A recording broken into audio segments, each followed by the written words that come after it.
Olá, a professora Lília me pediu então para fazer uma introdução à artrite reumatoide para vocês nesse painel sobre a doença. E eu abordarei os aspectos clínicos e laboratoriais. E em seguida vocês verão então a etiopatogenia e o tratamento da doença. Infelizmente eu estarei em atendimento no momento em que vocês estiverem em aula. E nesse momento de atividades em educação à distância pela internet, vou ter que enviar para vocês uma aula gravada. Essa doença, a artrite reumatoide, é um excelente modelo para revisar os conceitos que vocês estudaram na imunologia e pode dar um sentido mais concreto a temas como citocinas, complexo de histocompatibilidade, moléculas de coestimulação, janusquinase, etc. 3 pontos merecem ser destacados de forma introdutória antes de entrarmos de fato no quadro clínico e laboratorial da artrite reumatoide. A primeira coisa a dizer sobre a artrite reumatoide é que esta é uma doença comum. Ela afeta 1% da população mundial, ou seja, 1 em cada 100 pessoas tem artrite reumatoide. Mas falar que uma doença afeta 1% das pessoas pode parecer pouco, se não colocarmos a coisa em uma perspectiva. Vamos trazer esse 1% para uma situação médica bem atual, a mortalidade do Covid-19, que é estimada em torno de 1% dos acometidos. Basta ver o caos que essa doença criou no mundo para que esse 1% tenha uma outra perspectiva para vocês. Assim, a artrite reumatoide, que tem uma prevalência em torno de 1% da população mundial, é uma doença frequente e dificilmente um médico em qualquer especialidade não vai ter contato com pacientes com artrite reumatoide. O segundo aspecto importante em relação a essa doença é que ela aleija, como se diz popularmente. Essa é uma foto de uma paciente atendida no SUS com artrite reumatoide de longa data. Vejam o grau de deformidade que a doença causou nas mãos dessa senhora. Dentre as doenças reumatológicas, a artrite reumatoide é a doença que é capaz de causar esse tipo de destruição. Se vocês virem uma paciente com tantas deformidades nas mãos como esta, não há praticamente outro diagnóstico a ser dado que não a artrite reumatoide. Aqui não é difícil imaginar o grau de dificuldade que essa senhora tem no seu dia a dia. Ela é incapaz, provavelmente, de se alimentar sozinha, de levar um garfo ou uma colher à boca, de levar um copo de água até a boca, de fechar os botões de uma roupa ou de calçar um calçado sem ajuda. Ela não consegue usar um celular, não consegue escrever. A doença tem uma predileção para o acometimento das articulações das mãos. Em quase 100% dos pacientes, as pequenas articulações das mãos são afetadas. As outras articulações podem ser acometidas, mas nem sempre são. As mãos quase sempre. E é muito raro um paciente com artrite reumatoide sem acometimento das articulações das mãos. Assim, a doença é cruel ao afetar uma das áreas do nosso corpo que nos identificam com a espécie humana, que são as mãos, as quais nos permitem realizar atividades que os animais são incapazes de fazer. A doença, então, é comum e ela pode causar deficiência física irreversível. Mas a boa notícia vem do terceiro ponto introdutório. O tratamento avançou de forma substancial nos últimos anos. Eu terminei a residência de reumatologia em 2002 e prescrevi meu primeiro biológico anti-TNF para um paciente com artrite reumatoide em 2004, e ainda foi no contexto de um protocolo de pesquisa. Na época ainda se tinha muito receio dos efeitos colaterais dessas medicações. Ao longo do tempo eu pude confirmar, vendo o antes e o depois dos biológicos alvo específicos, que vocês vão ver aí na etiopatogenia e tratamento farmacológico dessa doença, e eu pude ver o impacto que essas drogas tiveram na melhora dos pacientes. Um amigo contou no Facebook que os médicos tradicionais do Oriente cobram pelo resultado. Se o paciente vai ao médico, ele paga a consulta, o médico o trata, e se ele ficar curado ou melhorar, o médico fica com o dinheiro da consulta. Agora, se o resultado não for satisfatório, o médico devolve o dinheiro para o paciente. Bem, antes dos biológicos, um médico reumatologista que atendesse pacientes com artrite reumatoide nesse sistema aí, devolveria o dinheiro da consulta da maioria dos seus clientes. Hoje, para muito poucos, ele teria que devolver o dinheiro. Vocês já vão estudar e atender pacientes fazendo uso dessas drogas biológicas e dos inibidores de quinases. Vai talvez parecer que sempre foi assim, mas quem foi testemunha histórica do surgimento desses tratamentos ainda se impressiona com a eficácia deles. Então, o terceiro ponto é: se a doença for detectada e diagnosticada precocemente e tratada adequadamente, dificilmente um paciente chegará à situação daquela senhora de intensa incapacidade física. Os tratamentos, de fato, hoje são muito eficazes se administrados de forma precoce. O que é então a artrite reumatoide? Vamos começar pela sua designação. O sufixo "ite" em artrite quer dizer inflamação da articulação, mas várias são as doenças que causam artrite. Temos, por exemplo, a artrite viral. O agente etiológico dessa artrite é um vírus. Pode ser, por exemplo, o vírus do chikungunya.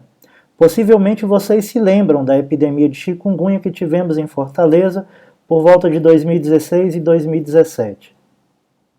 Os pacientes tinham um início súbito de febre, podiam ter um exantema, que são lesões avermelhadas na pele que muitas vezes coçam bastante, e um quadro de artrite acometendo várias articulações, ou seja, uma poliartrite. Poliartrite é como na divisão silábica. Temos os monossílabos, os dissílabos, os trissílabos e os polissílabos. E aqui, quando temos uma doença que afeta 4 ou mais articulações, nós designamos esse quadro de uma poliartrite. Um outro tipo de artrite é a artrite bacteriana. Uma bactéria, mais comumente o Staphylo aureus, mas também o gonococo, podem invadir uma articulação e causar um quadro de artrite. Nas artrites bacterianas, em geral, o quadro é monoarticular, ou seja, temos uma única articulação com artrite ou uma monoartrite.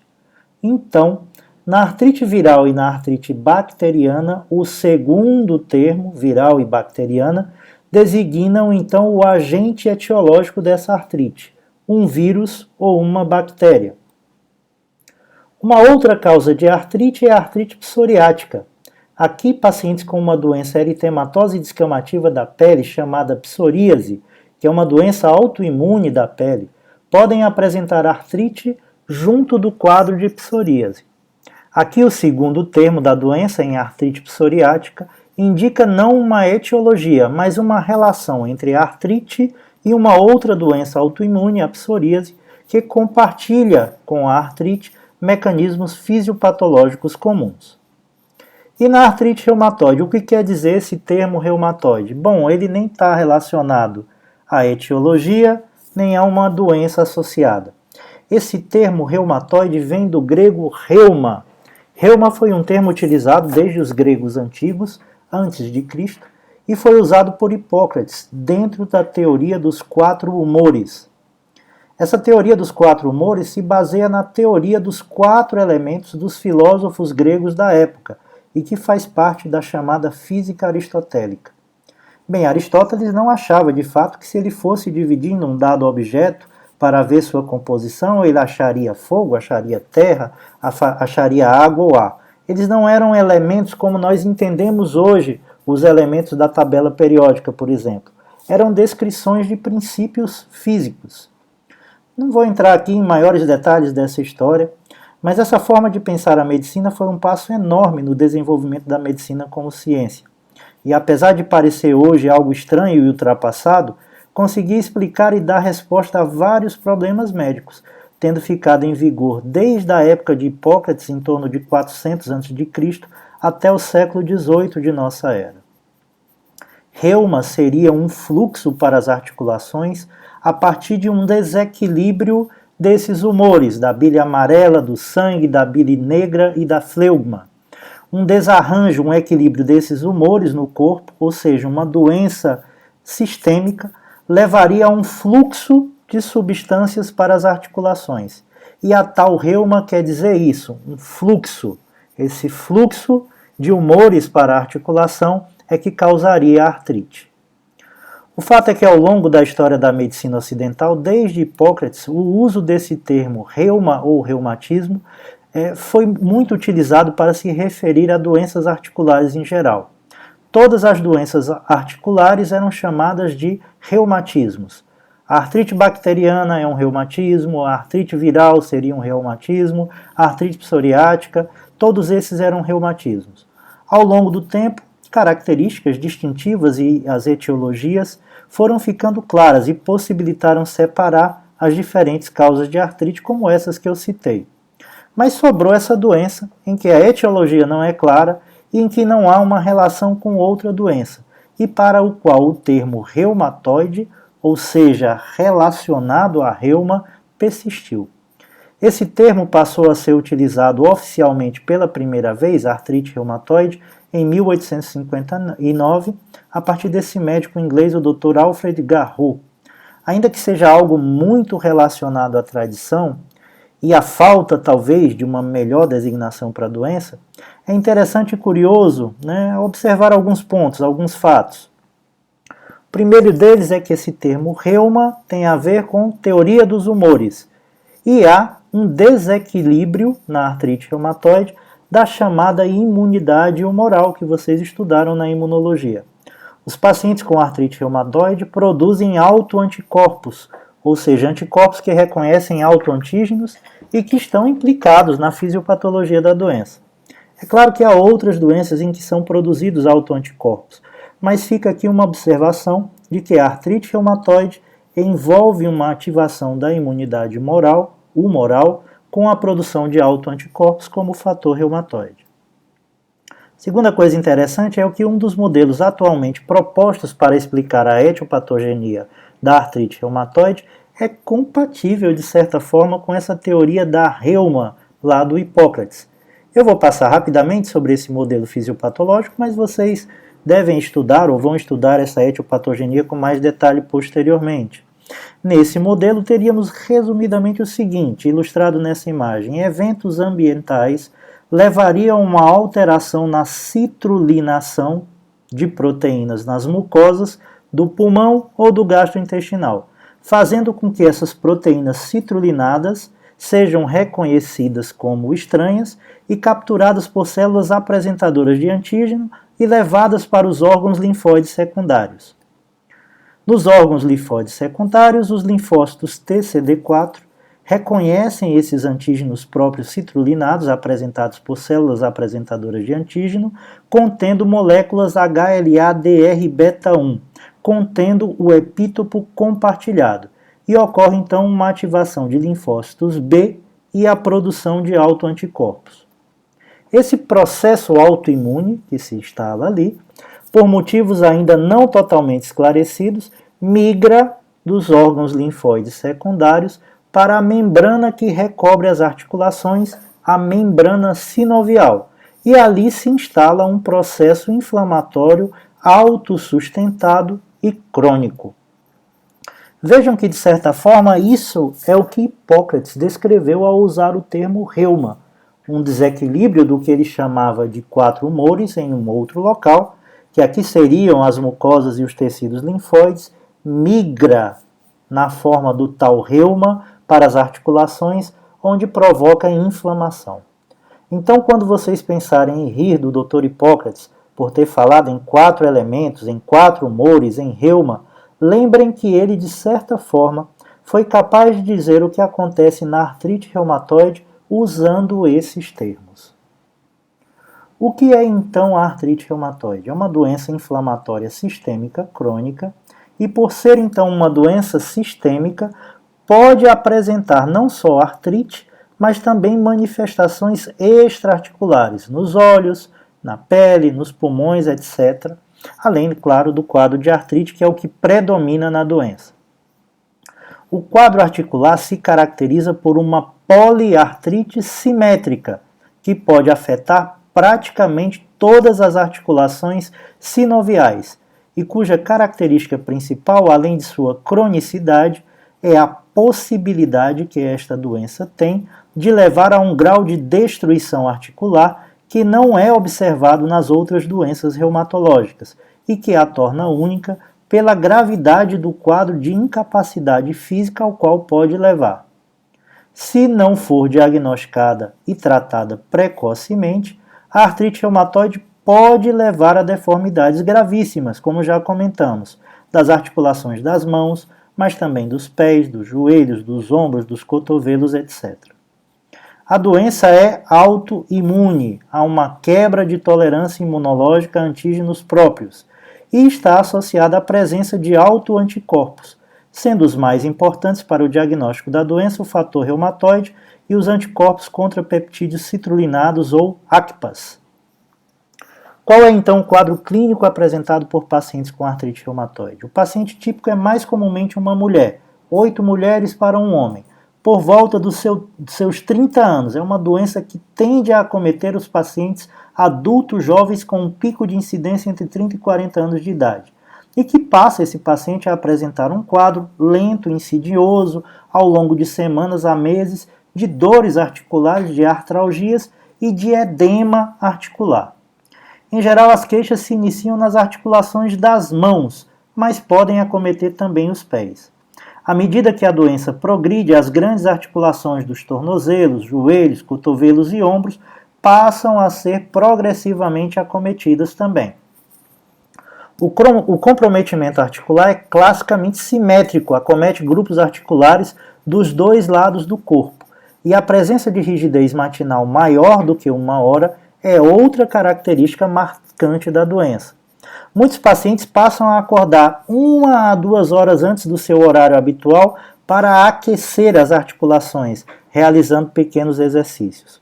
Muitos pacientes se queixam também de dor no peito do pé ao pisar pela manhã e podem se queixar de que os pés estão mais largos pelo acometimento das articulações metatarsofalangianas, dificultando calçar os sapatos. Os pacientes podem relatar então dificuldade para executar tarefas do dia a dia, já no começo da doença, pela dor e pelo inchaço, e não pelas deformidades articulares, com dificuldade para abrir potes, abrir maçanetas, abotoar botão da camisa, etc. Não é infrequente que os pacientes apresentem sintomas sistêmicos leves, desde o início da doença, como uma sensação de febre, fadiga, adinamia, etc. Na artrite inicial, o que será identificado no exame físico será a dor e o edema articular. Como mostrado aqui, esse edema visível nas articulações interfalangianas proximais das mãos, no tornozelo direito, nessa imagem, e no joelho direito, nessa terceira imagem. Mas em pacientes com diagnóstico tardio ou com doença avançada, é possível identificar deformidades características da doença, como o desvio ulnar dos dedos, associado à atrofia da musculatura interóssea, visível na imagem apontado pela seta, bem como as deformidades em casa de botão e as deformidades em pescoço de cisne. Uma vez que a artrite reumatoide é uma doença sistêmica, os pacientes podem apresentar manifestações extraarticulares. Estima-se que essas manifestações possam acometer entre 8% e 40% dos pacientes com artrite reumatoide.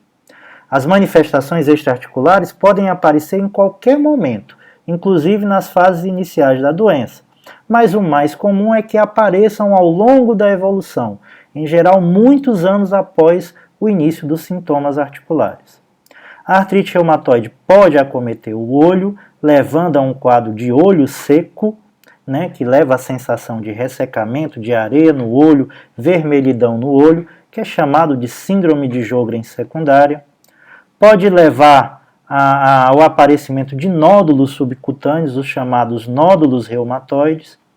Pode acometer, por exemplo, o pulmão, na forma de derrame pleural, como apontado aqui na seta, na forma de nódulos pulmonares, nódulos reumatoides no pulmão, que podem muitas vezes assustar, porque vai ter que ser feito um diagnóstico diferencial aqui, com neoplasias de pulmão, por exemplo.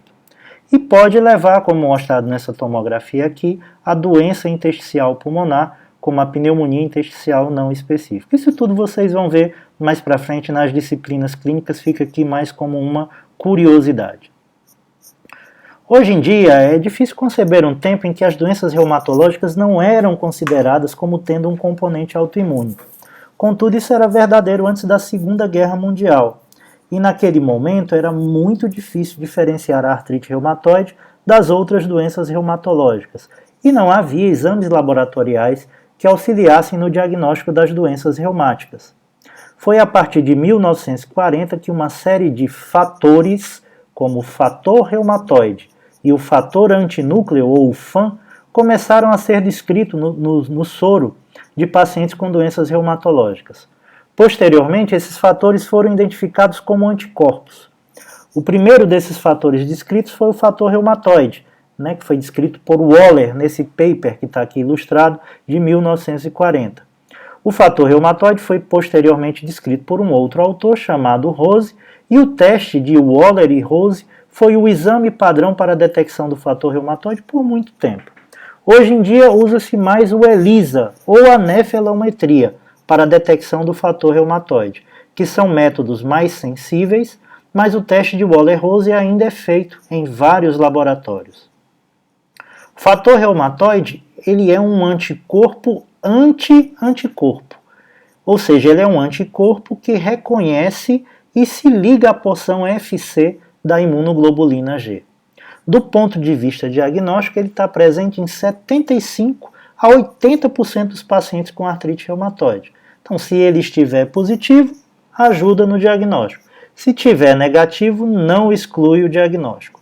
O problema do fator reumatoide é que ele não é específico para a artrite reumatoide. Ele pode estar presente em outras doenças, tanto em doenças reumatológicas como o lúpus eritematoso sistêmico, a síndrome de Sjögren, como em doenças infecciosas, pacientes com tuberculose, com HIV, com sífilis podem ter fator reumatoide positivo, e por vezes até indivíduos sem nenhuma doença podem ter fator reumatoide. Então é um exame que carece de especificidade.